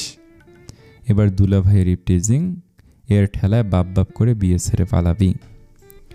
প্রিয়তা পিহুকে তৈরি করে পাত্রপক্ষের সামনে নিয়ে আসে। পিহু শাড়ি পরেনি, সাদা রঙের কুর্তি পরে মাথায় ঘোমটা দিয়ে সাইড ট্রে হাতে সকলের সামনে উপস্থিত হয়। বড়দের সালাম বিনিময় করল। মায়ান দাঁড়িয়ে দাঁড়িয়ে এসব দেখছে, মনে মনে বিরক্তি প্রকাশ করে বলে, এত শান্তশিষ্ট হয়ে সামনে এসে অজগরের পোলা তো দেখে ক্রাশ খাবেই। আমাদের সামনে তো রণচণ্ডী হয়ে থাকে, এখন বাপের বাড়িতে এসে কেমন ভোলা সাজা হচ্ছে। পোশাকটাও ঠিকই আছে, দেখে মনে হচ্ছে মরা বাড়িতে এসেছে। আমার পাখিটাও কোনো কাজের না, সে কি পারতো না ওর বোনটাকে একটু ভূতের মতো করে সাজাতে? নিজেও কত সুন্দর করে সেজেছে। এখন যদি আপদ শালিকে রেখে আমার বউয়ের দিকে নজর দেয়, তখন আজগার প্রিয়তার দিকে আর চোখে তাকালো, মনে মনে দীর্ঘশ্বাস ফেলেন। ওনার বৌমা হিসেবে প্রিয়তাকে পছন্দ ছিল, কিন্তু ছেলে পছন্দ করলো পিহুকে। তবুও তৌসিফ রহমানের মেয়ের সাথে বিয়েটা হচ্ছে, এতে উনি খুশি। মায়ানের নজর পড়ল আজগরের দিকে, বুকের ভেতর ধক করে উঠল ওর। সন্দেহপ্রবণ চোখে তাকিয়ে শক্ত মুখে বিড়বিড় করে বলে, দেখেছ কাণ্ড, মুখের কথা মুখে রয়ে গেল, আর এই অজগরের চোখ আমার পাখির দিকেই পড়তে হলো।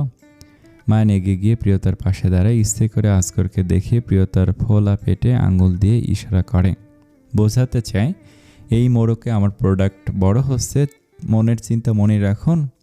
আজগর হয়তো বুঝলো, তাই সঙ্গে সঙ্গে চোখ সরিয়ে নেয়।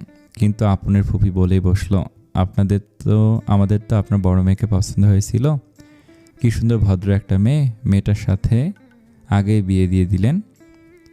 তার কি করার, আমাদের ছেলে আপনার ছোট মেয়েকে পছন্দ করেছে। পিহু হাতটা শক্ত করে সোফায় হাতলে চেপে ধরল। তৌসিফ মেয়ের পাশে বসে আছেন। পিহুর রাগ বাড়ছে দেখে পিহুর হাতের পর হাত রাখলো। পিহু রাগ গিলে ফেলল, নয়তো চিৎকার করে বলতে ইচ্ছে করছে, আপনাদের সুন্দর গাধা ছেলেকে আমার বিয়ে করতে বই গেছে। বাবার জন্য আর পারল না, কিন্তু মায়ান থেমে নেই, খোঁচা দিয়ে বলে, তো আপনি এখন কি চাইছেন? আমি আমার বউকে ডিভোর্স দিয়ে দেই আর আপনি আপনার ভাইপোর সাথে বিয়ে দেবেন? সেটি হচ্ছে না। মায়ানও তো কাঁচ করে না, মোড়কে প্রোডাক্ট ঢুকে গেছে, আপনার তো সে আশায় ঘুরে বালি। শের বলতে, যাই হোক, মেয়ে দেখতে এসেছি, দেখা হলেই চলে যাব, তা একটু হেঁটে দেখাও তো, মাথার চুলগুলো একটু দেখব। তৌসিফ আর রাগ ধরে রাখতে পারলেন না, গম্ভীর গলায় বললেন, আজগর, আমার মেয়ে চিড়িয়াখানার কোনো জন্তু নয় যে তোমরা ঘুরিয়ে ফিরিয়ে দেখতে চাইবে আর আমি রাজি হয়ে যাব। আর বিয়ের প্রস্তাব তুমি আমাকে দিয়েছো, আমি তোমাকে আগেই বলেছিলাম, তারপর এসব কথা উঠেছে কেন? পিয়ালি স্বামীর কাঁধ চেপে ধরে, চাপা গলায় বলে, তুমি থামো তো, এসব তো হয়েই থাকে। তৌসিফ ধমকে উঠে বলেন, হলে হবে, কিন্তু আমাদের মেয়েদের সাথে আমি এসব হতে দেব না। আজগর পরিস্থিতি স্বাভাবিক করতে বলেন, আহা আপা, তুমি থামো তো। তৌসিফ, তুমি কিছু মনে করো না, আগের দিনের মানুষ বোঝেই তো। আপনার ফুবি মুখ ঝামটি দিয়ে বলেন, সব তো ঠিক করে রেখেছিস, তাহলে আমাকে ডেকে এনেছিস কেন? আপা, তুমি রাগ করো না, একটু শান্ত হও। সাদিয়া, তুই পরিচিত হয়ে নে, তোর ভাবি হবে পিহু। মায়ান ব্যঙ্গ করে বলে, চাঁদিয়া কি? আম্মাজান মনে হয় ওনারা চা দিয়ে বিস্কুট খেতে চান। সাদিয়া চরম অপমানিত বোধ করলো, ওর নামটার এই হাল করলো মায়ান। আমি বাড়ি যাব মামা, তুমি শুধু শুধু আমাদের অপমান করতে এখানে ডেকে এনেছো, তাই না? আজগর বুঝলেন অবস্থা বেগতিক, তাই তাড়াহুড়ো করে বলেন, তৌসিফ, আজকে বরং উঠি, বিয়ের তারিখ ফোনে জানিয়ে দেব। মায়ান প্রতিবাদ করে বলে, ফোনে কেন? আমরা আপনাদের বাড়িতে যাব না? কাল আপনাদের বাড়িতে গিয়ে দিন তারিখ ঠিক করে আসা যাবে, তাই না শ্বশুর আব্বা? তৌসিফ শক্ত মুখে চেয়ে রইল। আজগর বাধ্য হয়ে সম্মতি প্রকাশ করে বলেন, একদম, তাহলে তাই সই। তৌসিফ জামাইকে নিয়ে কাল এসো, তবে আজ আমরা উঠি। তাড়াতাড়ি যান, নয়তো আমাদের এখানে খেতে দিতে হবে, আম্মাজানের কষ্ট হয়ে যাবে। কথাটা মায়নের গলা অব্দি এসেছিল। একটু বলতেই প্রিয়তা মায়নের মুখ চেপে ধরে চোখ রাঙালো। এই লোকটা ওর মান সম্মান ডুবিয়ে ছাড়বে। ওরা চলে যেতে মায়ান নাস্তার টেবিলে বসলো। ওর তেমন কিছু খায়নি দেখে ওরা স্বস্তির নিঃশ্বাস ফেলে কমলা খেতে খেতে বলে, যাক, সব নাস্তা খায়নি, এটাই শুক্রিয়া। কিন্তু মেয়ে দেখলো, টাকা তো দিল না। এই যে এত এত নাস্তা তৈরি করা হলো, এতে কি টাকা খরচা হয়নি? শ্বশুর আব্বা, আপনি কিপ্টে দেখে কি আমার শালিকেও কিপ্টে ঘরে বিয়ে দিচ্ছেন? তুমি মুখ বন্ধ রাখো। তোমাকে কে বলেছিল আকবাড়ি ও বাড়িতে যাওয়ার জন্য? তোমার কি মনে হয় আমার মেয়েকে যে বাড়িতে বিয়ে দিচ্ছি তার কোনো খোঁজ খবর আমি নেইনি? সেটা আপনি নিয়েছেন, আমি তো নেইনি। এখন আমি গিয়ে দেখব অজগর পরিবারের বাকি প্রোডাক্টগুলো কি এমনি। যদিও কথায় আছে ভাত ফুটে এসছে কিনা তা দেখার জন্য পুরো পাতিলের ভাত টিপে দেখতে হয় না, একটা ভাতের দানে যথেষ্ট। কিন্তু আপনি তো আমার কথা শুনবেন না, ইগো ধরে আমার শালীর জীবনটা নষ্ট করে দেবেন। Shut up. তুমি বলতে চাইছো আমি আমার মেয়ের জীবন নষ্ট করছি? মায়ের থেকে মাসির দরদ বেশি, তাই না? আব্বু, তোমরা একটু থামবে? বিয়েটা আমার, আমি তো কিছু বলছি, তাই না? তাহলে তোমরা নিজেদের মধ্যে ঝামেলা করছো কেন? আর মায়ান, তুমি এসেছো, থাকো, খাও, সময় হলে ফিরে যাও। তোমাকে কে বলেছে নাক গলাতে? নাক তো গলায়নি, দেখো আমার নাকের জায়গাতেই আছে। আমার সাথে তেরামি করবে না মায়ান। এই শালি মায়ান কি? আমি তোমার দুলাভাই হই, সম্পর্কে বয়সের সব দিক থেকেই বড়। এরপর থেকে নাম ধরে ডাকলে সোজা রাইয়ান বাড়ির ছেলের সাথে বিয়ে দিয়ে দেব। আকস্মিক পিহু চুপ করে গেল। এই মায়ানকে ইদানিং আজের নাম নিয়ে কেমন চুপ করিয়ে দেয়। ও নিঃশব্দে সিঁড়ি বেয়ে নিজের ঘরে চলে গেল। পিছু পিছু প্রিয়তাও যায়। বাড়ির কলহে ও অতিষ্ঠ হয়ে উঠেছে। মায়ান মনের আফসোসে গিয়ে ওঠে, যেমন শ্বশুরের বাড়ির জামাই আদর মায়ানের কপালে জুটবে না, ভর দুপুরে গরুর গোস্তে হাড্ডি কভু মিলবে না, তেমন আজগর কাকুর ছেলের সাথে শালির বিয়ে হবে না, শ্বশুরের মিথ্যে কথায় মায়ায় পড়ে শালি গেছে ভুলে, 3 কবুল ছাড়া শালি করেছে আমায় বিয়ে। থুরি আমাকে না, ভাইরা ভাইকে বিয়ে। হে হে, সিলি মিস্টেক। ও এক মনে গান গাইতে গাইতে বাড়ির বাইরে চলে যায়। বাড়ির ভিতরে থাকলে আজের সাথে কথা বলতে পারে না। তৌসিফ গোয়েন্দার মতো মায়ানের পেছনে লেগে থাকে। মনে হয় চালাক শ্বশুরটা কিছু একটা সন্দেহ করেছে। সকাল সকাল তৌসিফ মায়ানকে নিয়ে বড় বাজারের উদ্দেশ্যে রওনা দিয়েছে। পিয়ালি কাল থেকে জামাইয়ের জামা কাপড় কিনে দেওয়া নিয়ে তৌসিফের জানের ওপর উঠেছে। স্ত্রীর জ্বালায় দম ফেলা দেয়। তাই তো মায়ানকে নিয়ে গোমরা মুখে তৌসিফ উপজেলার বড় বাজারটাতে এসেছে। এখানে মায়ানের পরার মতো কিছু ভালো জামা কাপড় পাওয়া যাবে। যদিও আরও একটা কারণ আছে, মায়ান ইতিমধ্যেই তৌসিফের 2টো লুঙ্গি, একটা পাঞ্জাবি, 2টো স্যান্ডো গেঞ্জি, 2 জোড়া জুতো স্যান্ডেল নিজের দখলে নিয়েছে। এমন চলতে থাকলে পরে দেখা যাবে মায়ান তৌসিফের পুরো আলমারি ফাঁকা করে দেবে। তার চেয়ে ভালো মায়ানকে জামা কাপড় কিনে দেওয়া। 2 শ্বশুর জামাই অটোতে বসলো। মানুষ বেশি থাকায় মায়ানের দম আটকে আসছে। সামনেও মানুষ, জায়গা নেই। ও আর তৌসিফ পাশাপাশি বসেছে। হুট করে মায়ান তৌসিফের কোলে সরে বসে। তৌসিফ চোখ বড় বড় করে তাকিয়ে দিল এক ধমক। এই ছেলে, এই আমার কোলে কি করছো? নিচে নামো। এত বড় দামড়া ছেলে আমার কোলে সরেছে, অসহ্য কর। মায়ান মায়া ভরা চোখে তাকিয়ে বলে, চিপায় বসতে পারছি না, কোলে নিন, না হলে আমি চিৎকার করে কান্না করব, বলবো আপনি আমাকে চিমটি দিয়েছেন। সি, মান সম্মান আর রাখবে না তুমি। এই সকালে গাড়ি কম পেয়েছি, এখন লোকের চাপ বেশি থাকলে আমার কি করার? তাই বলে সোজা কোলে এসে বসবে? আগেই বলেছিলাম পুরো অটো রিজার্ভ করে নিন। আপনি তো তা করলেন না, কিপ্টে শ্বশুর একটা। এখন কোলে করে নিয়ে চলুন। তৌসিফ হাঁসফাঁস করতে লাগলো। এত বড় ছেলে ওনার কোলে সরে পা দুলিয়ে বসে আছে। যদিও পুরোপুরি ভর দেয়নি, মায়ান অর্ধেক শরীর গাড়ির সিটেই রয়েছে। জায়গা না হয় বাধ্য হয়ে এই কাজ করা। গন্তব্যে পৌঁছাতেই তৌসিফ বড় বাসা বাসলেন। ভাড়া মিটিয়ে জোরেই বলেন, চলো। মায়ান সঙ্গে সঙ্গে তৌসিফের হাত ধরে ফেলল। তৌসিফ বিরক্ত হয়ে বলল, আমার হাত ধরছো কেন? হাত ছাড়ো। হাত ছেড়ে দিলে যদি হারিয়ে যাই? আমার মতো তো সুন্দর কিউট একটা ছেলেকে দেখে ছেলে ধরা তুলে নিয়ে গেলে তখন আপনি কি খুশি হবেন? আপনার বউবাস্তার কি হবে? আমার বউবাস্তার কি হবে? তৌসিফ তাচ্ছিল্য করে বলে, এত বড় দামড়া ছেলেকে কে তুলে নিয়ে যাবে? ও তো আমার আর আমার মেয়ের কপাল খারাপ যে তুমি আমাদের কপালে জুটেছ। এই তোমাকে পুলিশের চাকরি কে দিয়েছে? কি দেখে দিয়েছে? বুদ্ধি কিছু আছে বলে তো মনে হয় না। সেসব আপনাকে ভাবতে হবে না শ্বশুর আব্বা। চলুন তো আগে আপনার টাক খসিয়ে আসি। দোকানে গিয়েও মায়ান তৌসিফের সাথে চিপকে রইল। তৌসিফ বিরক্ত হচ্ছে, লোকজন দেখছে ওদের। দোকানদার হেসে জিজ্ঞেস করে, চাচা এটাকে? ছেলে বুঝি? আজকালকার ছেলেরা তো বাবাদের সাথে দোকানে এলেই লড়াই শুরু করে দেয়। আপনার ছেলেটা এত ভদ্র তো, সুন্দর করে আপনার পাশে বসে আছে। তৌসিফ বিড়বিড় করে বলে, কত ভদ্র তা যদি জানতে তাহলে তোমার বলা কথা ফিরিয়ে নিতে। প্রকাশ্যে বলেন, এই ছেলের জন্য কিছু জামাকাপড় বের করুন দেখি। কেমন দামের মধ্যে নেবেন? এই ছেলে দেখে নাও, পরে বলবে আমি কিপটে। মায়ান মিডিয়াম প্রাইসের মধ্যে একটা শার্ট আর দুটো টি শার্ট প্যান্ট নিল। কয়দিন থাকতে হবে বলা যায় না, আপাতত এগুলো হলেই হবে, পরেরটা পরে দেখা যাবে। মায়ান ভুরু নাচিয়ে বলে, পরাণের বিয়ে পর্যন্ত থাকবে তাই না? ওগুলোতে হবে, পরে আমার জিনিসে হাত দিলে ভালো হবে না বলে রাখলাম। মায়ান মনে মনে কুটিল হেসে বলে, বিয়ে হলে তো পাঞ্জাবি দিন তো, আর আরও দুটো টি শার্ট আর প্যান্ট প্যাক করে দিন।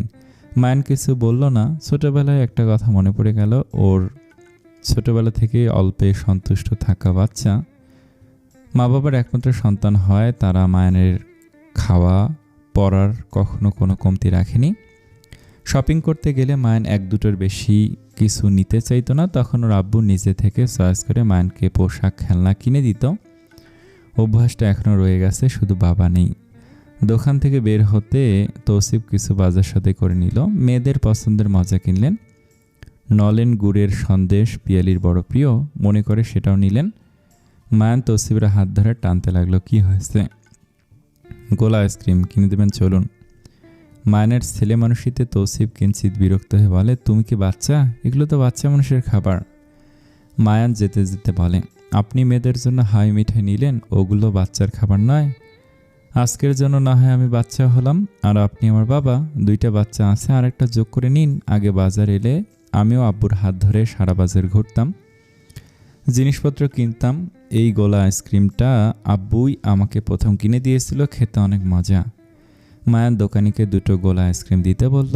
তৌসিফ হুট করে কেমন চুপ হয়ে গেছে। তখন যে মায়ান বলল, ও যদি হারিয়ে যেত, কথাটা কিন্তু সত্যি বলেছে। তৌসিফ ইতস্তত করে বলে, শোনো, সত্যি সত্যি হারিয়ে গিয়েছিল নাকি? তবে বাজারে না মেলায়। তখন আমার 6 বছর বয়স, আব্বুর সাথে মেলায় গিয়ে হাত ছুটে গিয়েছিল। যদিও দোষটা আমারই ছিল, রঙিন বেলুন দেখে বেলুনের পেছনে চলে গিয়েছিলাম। এরপর আব্বু আর কখনো আমার হাত ছাড়েনি। ওইবার আব্বুকে অনেক ভয় পাইয়ে দিয়েছিলাম কিনা বলে ম্লান হাসলো। তৌসিফও চুপ করে যান। মায়ানের খাওয়া হলে বিল মিটিয়ে চলে আসার সময় তৌসিফ নিজে থেকে মায়ানের হাত ধরে ফেলল। মায়ান অবাক চোখে তাকাতে মেকি রাগনি বলে, এভাবে তাকানোর কি আছে? পথঘাট চেনো না তুমি? এরপর এদিক ওদিক চলে গেলে তোমাকে তখন খুঁজতে বের হবে। এখন জলদি চলো, আপনদের বাড়িতেও আবার যেতে হবে। মায়ের তীক্ষ্ণ নজর খুব সহজেই তৌসিফের মিথ্যেটা ধরে ফেলল। মনে মনে খুশি হলো ভীষণ। মুখে ফুটে উঠল বহু মূল্যবান কিছু ফিরে পাওয়া হাসি। এবার আর তৌসিফ ভুল করেনি। অটোর একপাশে পুরোটাই রিজার্ভ করে নিয়েছে। মায়ান পুরো রাস্তা তৌসিফকে আর একটু বিরক্ত করেনি। আজকেও খুশি, অনেক অনেক খুশি। কি দিয়া মন কারিলা রে বন্ধুরে, অন্তরে পীড়িতের আগুন ধরাইলা। নজরে নজরে রাখিয়া আমারে, নয়নের বান মারিলা ও বন্ধুরে, অন্তরে পীড়িতের আগুন ধরাইলা। মায়ান ভ্যানগাড়িতে পা ঝুলিয়ে বসে গলা ছেড়ে গান গাইছিল। তৌসিফ কটমট চোখে তাকিয়ে শাসনের সুরে বলে, তোমার বেসুরা গলার গান বন্ধ করো, মাথা ধরে গেল আমার। মায়ান আরও চিল্লিয়ে গান গাইতে লাগে। তৌসিফ বিরক্ত হলো। ভ্যানওয়ালা হাঁক ছেড়ে বলে, সাহেব এই গান গাইয়েন না, লোকে মনে করবে হাঁসের বাচ্চার গাড়ি এসেছে। হোয়াট? ওইটা আবার কি? আরে গ্রামতে এই গান মাইকে সেট করে ভ্যানে করে হাঁসের বাচ্চা বিক্রি করা হয়। ওই যে শোনেননি, ও খালা ও চাচি আসেন নাকি বাড়ি, চলে গেলে কিন্তু ক্যাম্বল হাঁসের গাড়ি। মায়ের মুখটা লটকে ফেলল। এত সুন্দর গানটার রফা দফা করে দিয়েছে। তৌসিফ রসিকতা করে বলে, 2 খাঁচা হাঁসের বাচ্চা কিনে দেবে নাকি? বাড়ি বাড়ি ঘুরে বিক্রি করবে?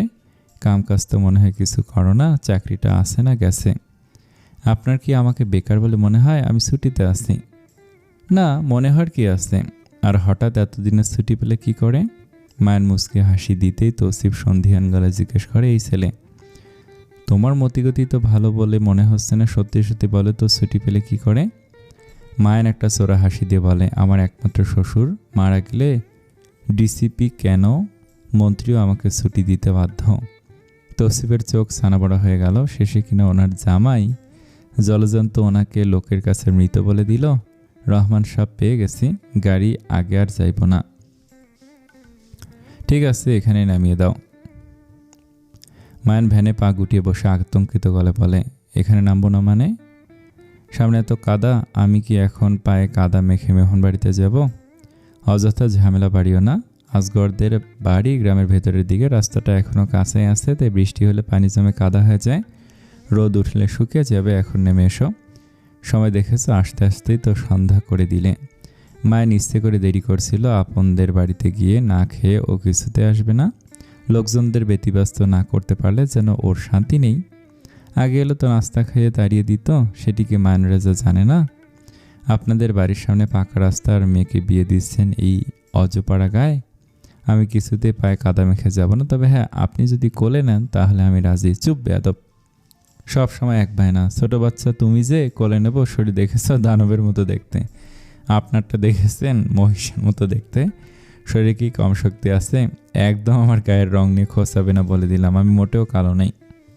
তা তো দেখতেই পাচ্ছি, একটু সন্ধ্যা নামতেই আমি শ্বশুর খুঁজে পাচ্ছি না। মায়ান, রাগে গর্জে উঠল তৌসিফ। মায়ান ঝটপট করে নিচে নামলো। আর রাগালে হিতে বিপরীত হতে পারে, সবকিছু একটা নির্দিষ্ট সীমা পর্যন্তই ভালো। চলো এখন। তৌসিফ আগে আগে গিয়ে রাস্তার পাশ থেকে ইট এনে কাদার উপরে রাখলেন। তিক্ত মুখে বলেন, এবার আসো। মায়ের মনে মনে বলে, শ্বশুরটা ভালোই আছে, পুরোপুরি খারাপ বলা চলে না। 2 মিনিট হাঁটলেই আপনদের বাড়ি। বেশ বড়সড় বাড়ি, অনেক পুরনো জামানার বলে মনে হচ্ছে। গেটের সামনে বড় লাইট জ্বলছে। ওরা এলো, অথচ এখনও কেউ ওদের নিতে আসলো না। দেখে মান বকবক শুরু করছে, দেখেছেন শ্বশুর আব্বা, আমরা ওনাদের আত্মীয় হতে চলেছি, এত কষ্ট করে এত দূর এলাম, অথচ ওনাদের বাড়ির কেউ নেই। ওনারা জানতো না বাড়ির সামনে কাদা জমে আছে? একটা ব্যবস্থা তো করা উচিত ছিল। দয়া করে একটু চুপ করবে তুমি? আমি জানি না তুমি কি মতলবে এখানে এসেছো। সে যেই হোক, বিয়েটা আপনার সাথেই হবে, তাই তুমি যাই করে নাও না কেন, এতে কিছু যায় আসবে না। পাগলে কামড়েছে আমায়, নিজের জায়গা হচ্ছে না, আমি আবার কি করব? ও তো এর আগে কখনো গ্রামে আসেনি, তাই ভাবলাম একটু গ্রামের আত্মীয়দের মেহমানদারি দেখে আসি। আপনিও না একটু বেশি ভাবলেন বলে হাঁক ডাক শুরু করলো। আরে বাড়িতে যে মেহমান এসেছে সে হুঁশ আসেনি কেউ। কাদাবে ভেতরে ঢুকতে হবে, পা ধোয়ার পানি কে নিয়ে আসবে? কি এক বাড়িতে এলাম বাপু। মায়ানের বাস খাই কণ্ঠস্বর শুনে আজগর তাড়াহুড়ো করে বের হলো। দরজার পাশে রাখা পানির বালতি থেকে পানি এগিয়ে দিতে দিতে দুঃখিত হয়ে বলেন, তোমরা চলে এসেছো, বুঝতে পারিনি, নাও পা ধুয়ে ভেতরে এসো। বাড়ির সামনে রাস্তা ঠিক করতে পারেন না? এবার ঠিক করবো বলে ভেবেছি, তুমি চিন্তা করো না বাবা, ভেতরে এসো। মায়ান ট্যাং ট্যাং করে বাড়ির ভেতরে ঢুকলো। এক পলকে বাড়িটা দেখে নিল ও। বেশ বড় বাড়ি বলা চলে। তৌসিফের দিকে ঝুঁকে ফিস করে বললো, এত বড় বাড়ি দেখে মেয়ে বিয়ে দিচ্ছেন? রায়ান বাড়ির ছেলের কিন্তু এর চেয়ে বড় বাড়ি আছে। চুপ। মায়ান রান্নাঘরের দিকে তাকালো। সাদিয়া নামের মেয়েটা উকি ঝুঁকি দিয়ে ওর দিকে তাকাচ্ছে। মায়ান হেসে ডাকলো, ওকে, এই সাদিয়া, এখানে ওখানে কি করো? সাদিয়া, দূর দূর, এই অসহ্যকর লোকটা কেন এসেছে? সাদিয়া মুখ ঝামটে বিরক্ত প্রকাশ করে ওখান থেকে প্রস্থান নিল। একটু পর আপন আসতে মায়ান এমনভাবে কথা বলল যেন কোনো অনিষ্ট হয়ে গেছে। ছেলেকে এখন কেন বের করতেছেন? আমরা বলেছি এখন ছেলেকে নিয়ে আসুন, যখন বলবো তখন নিয়ে আসবেন। আর এই ছেলে বড় নির্লজ্জ তো তুমি। শ্বশুরবাড়ির লোক এসেছে দেখে দৌড়ে চলে এসেছো, যাও ভিতরে যাও। শেষের কথাটা মায়ান ধমক দিয়েই বলল। আপন হাঁ হয়ে গেল, সঙ্গে একটু ভয় পেয়েছে বোধ হয়। মায়ানকে দেখলেই ওর গত দিনের কথা মনে পড়ে যায়, কেমন যেছে আপনের গায়ে ঢলে ঢলে পড়ছিল। সেই থেকে মায়ানকে দেখলেই ওর ভয়ে গায়ে হিম হয়ে আসে। আপন, তুই ভেতরে যা, আপনের মা নাস্তা দাও। নাস্তা? কিসের নাস্তা? একটু পর তো রাতের খাবারই খেতে হবে। আন্টি, আপনি রান্না বসান। দেশি মুরগি আছে না? দেশি মুরগি না পোলাও রান্না করে ফেলুন। তৌসিফ লজ্জায় কিছু বলতেও পারছে না, এমন নির্লজ্জ জামাই ওনার কপালে জুটেছিল। হ্যাঁ, তাও তো, আপনার মা রান্না বসাও। তৌসিফ আজ প্রথম আমার বাড়িতে খাবে, এর আগে যতবার এসেছে শুধু মুখেই ফিরে গেছে, আজ আর ছাড়ছি না। আপনি চিন্তা করবেন না অজগর চাচা, আমরা খেয়ে যাব। আবারও নামের বিকৃত উচ্চারণে আজগরের মুখটা ভোতা হয়ে গেল। এমন সময় সাদিয়া চা মিষ্টি এনে ওদের সামনে রাখলো। মায়ান সাদিয়াকে দেখে টিস করে বলে, আরে চাঁদিয়া, তুমি চা নিয়ে এসেছো? তা চাঁদিয়া, চা দিয়ে কি খাবো? মিষ্টি? আচ্ছা ফোন দিত, মিষ্টি খেলে পেট ভরে যাবে, তখন খাবার কম খেতে পারবো। আবার চা দিচ্ছ যেন ক্ষুধায় মরে যাই। নিয়ে যাও এগুলো, বড় চালাক মেয়ে তুমি চাঁদিয়া। এর চেয়ে তুমি বরং লবণ দিয়ে কুসুম গরম পানি নিয়ে এসো। মুরগির লেগ পিস খাওয়ার আগে দাঁতে একটু ধার দিয়ে নেই, খাওয়ার সময় দাঁত ব্যথা করলে সমস্যা। শোনো, দুটো লবঙ্গ দিও। সাদিয়া মুখ কালো করে সব নিয়ে চলে গেল। ও আসতে চায়নি, ওর মাই তো জোর করে পাঠালো। মেয়েটা জীবনে এত অপমানিত হয়নি যতটা এই মায়ান দুদিনে ওকে করলো। সন্ধ্যা রাতে মায়ান রাতের খাবার খেলো। আপনের মায়ের হাতের রান্না বেশ ভালো, তবে ওর কাছে পিহুর মায়ের রান্না বেশি মজা লাগে। মনে হয় উনি বড় আদর মিশিয়ে রান্না করেন, তাই এত স্বাদ লাগে। খেয়ে উঠে দাঁত খিলাল করতে করতে বলল, এবার ছেলেকে ডাকুন, ছেলের মুখটা একটু দেখি। আপন বাবা, এদিকে আয় তো। আপন আজ ফর্মাল লুক নিয়েছে। ছোটো ছোটো পা ফেলে সে সোফায় বসে পড়লো। ওকে দেখে মায়ের ভুরু কুচকে জিজ্ঞেস করে, অফিসে যাচ্ছ নাকি? এত ফর্মাল হওয়ার কি আছে? তাতে মনে হয় তোমাকে আগে কখনো দেখিনি। আরে কি, ছেলে মেকআপ করে এসেছে, ঠোঁটে লিপস্টিক আর গালে গোলাপি ব্লাশ মেরে দিলেই মনে হয় ছেলে নয় মেয়ে দেখতে এসেছি। আসলে আমাদের ছেলে দেখতে ওই রকমই, অতিরিক্ত ফর্সা। তা না হয় বুঝলাম, তা ছেলেকে আদব শেখাননি? সামনে গুরুজনেরা বসে আছে আর এই ছেলে সালাম দিল না, অনুমতি নিল না, ডিরেক্ট বসে পড়লো। সরি, আমি বুঝতে পারিনি। আসসালামু আলাইকুম। ওয়ালাইকুম সালাম। ঠিক আছে, এবার বসো। কিন্তু এ কি, তোমার মাথায় ঘুমটা কোথায়? হাতে চা শরবত কিছু নেই কেন? আমার শালি কিন্তু ঘুমটা দিয়ে হাতে চা শরবত নিয়ে এসেছিল। তুমি গিয়ে পানের তালটা নিয়ে এসো, যাও। ভরপেটে খেয়ে পান না খেলে ভালো লাগছে না। তৌসিফ মায়ানকে সিমটি কাটলেন। কি হচ্ছে সব? অভদ্রতা করতে এসেছো তুমি? একদম না। ওর ফুপি যা যা করতে চেয়েছিল আমি শুধু তাই করছি। ওরা কি ভাববে? চাপ নেবেন না, বিয়ে ভাঙবে না। ভাঙার হলে আপনার মেয়ের বাচ্চা আর জামাইসহ বাড়িতে আসার পর এত তোড়জোড় করতো না বিয়ের। রিল্যাক্স করুন তো শ্বশুর আব্বা। আপন আজগরের দিকে তাকায়। চোখের ইশারায় আজগর আপনকে পানের প্লেটটা আনতে বলল। আপন চুপচাপ পানের প্লেট এনে মায়ানকে দেয়। মায়ান তৌসিফকে অফার করলো। তৌসিফ মুখ ফিরিয়ে নেয়। ছেলেটার উপরে উনি মারাত্মক বিরক্ত হয়েছেন। মায়ান ডোন্ট কেয়ার ভাব নিয়ে পান মুখে দিল। টুপ করে আপনের গাল চটকে দিয়ে বলে, দেখি তো মেকআপ করেছে নাকি অরিজিনাল।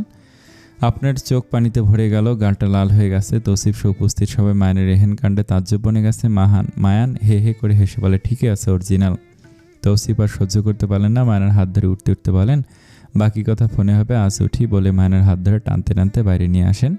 মায়ান গাইগুই করছে দেখে তৌসিফ ওর দিকে তাকে একটা ধমক দিল। আর একটা কথা বলে থাপ্পড়ে গাল লাল করে দেবো, বেয়াদব ছেলে। বেয়াদবের একটা লিমিট আছে। মা বাবা আদর দিয়ে বাদর তৈরি করেছে, তাই না? রায়ান বাড়ির লোকেরাও তোমাকে শিক্ষা দিতে পারেনি। বাপ শিক্ষা দিলে এত বড় বেয়াদব তৈরি হতো না। শিক্ষা বলতে মার দেওয়ার কথা বলছেন? খেয়েছিলাম একবার থাপ্পড়, যেদিন মেলায় হারিয়ে গেলাম। ওই দিন খুঁজে পাওয়ার পর আব্বু একটা চর মেরেছিল। ওটাই প্রথম আর শেষ। এরপর আব্বুর শাসন করার আর সুযোগ হয়নি। আফতাব আঙ্কেলও আপনার মতো, বাইরে অপছন্দ করে এমন দেখায়, কিন্তু ভেতরে ভেতরে অনেক ভালোবাসে। আমি তোমাকে ভালোবাসি কে বলেছে? বাসেন না বাসবেন, আমি ছেলেটাই এমন, ভালো না বেশ উপায় নেই। আর হ্যাঁ, আমি এমনিতেই খুব সিধা মানুষ, তবে যাকে পছন্দ করি না তারা আমার চূড়ান্ত অসভ্য বেয়াদব লুকটাই দেখতে পায়। তোমার পছন্দ অপছন্দ আমার কিছু যায় আসে না। সময় আসুক, আপনি নিজে আপনার মেয়ের বিয়ে ভাঙবেন, মিলিয়ে নিয়েন। বকবক কম করো, জানি না এখন গাড়ি পাবো কিনা। ছেলেটা কত অভদ্র তুমি দেখেছ? আমার ছেলেটার গাল টিপে লাল করে দিয়েছে। তোমার জন্য কিছু বলতে পারিনি। আমাকেও কেমন চা দিয়া বলে ডাকলো। কেউ আমার নাম খারাপ করলে আমার খুব খারাপ লাগে। সে তো আমাকেও অজগর ডাকে, কি করব? হাতি কাদায় পড়লে চামচিকাও লাথি মারে। ছেলেটাকে বললাম প্রিয়তাকে বিয়ে করতে, সে পিহুকে ভালোবেসে ফেললো। তাও ঠিক ছিল, 3 বছর সময় নেওয়া মনে হয় বেশি হয়ে গেল। তৌসিফের বড় জামাইটাই সুবিধার নয়। এখন সব অপমান গিলে বিয়েটা অবধি অপেক্ষা করতে হবে, এছাড়া আর কোনো উপায় নেই। আজগরের কথায় বাকিরা সায় দিয়ে যে যার ঘরে চলে গেল। পরিস্থিতি খারাপের জন্য সব কিছু সহ্য করছে, এত কিছু, নতুবা জীবনে এত অপমান সহ্য করে ওই বাড়ির সঙ্গে সম্পর্কে যেতেন না।